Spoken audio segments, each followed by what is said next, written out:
பல முறை மாற்றப்பட்டாலும், பல சோதனைகள் செய்தாலும், தன் நேர்மையை ஒருபோதும் தவறாத மனிதராக வாழ்ந்து வருகிறார் நம்ம சகாயம் ஐஏஎஸ் அவர்கள். அது எல்லாரும் தெரியும்.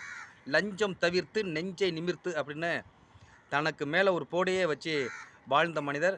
அவரை பற்றி எல்லாருக்கும் தெரியும். ஏன் இப்போ இவரை பற்றி பேசணும் அப்படின்னா, உண்மையிலேயே விஜய் அவர்கள் இப்போ கட்சி தொடங்கியிருக்கிறாரு. மிகப்பெரிய ஒரு படைகளை வச்சிருக்கிறாரு. சும்மா சொல்லக்கூடாது.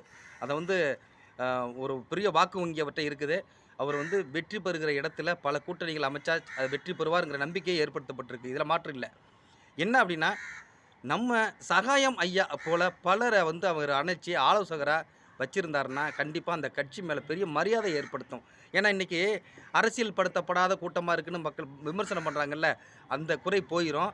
நல்ல ஆலோசகரை கூட வச்சுருக்கிறார் விஜய் அப்படிங்கிற நல்ல பெயரும் வரும். இப்படிப்பட்ட இவர் தானே வைக்கணும்னு சொல்லலை, இப்படிப்பட்ட நிறைய பேர் இருக்கிறாங்க. தமிழறிவு மணியன் இப்படிலாம் எவ்வளோ பெரிய நல்ல மனிதர்கள்லாம் இருக்கிறாங்க. அவர்களை அழைச்சி அவளுடைய ஆலோசனை கேட்டால் விஜய்க்கு மிகப்பெரிய ஒரு இடம் காத்திருக்கு அப்படிங்கிற எந்த மாற்றுங்கிறது இல்லை. இது உண்மைங்க.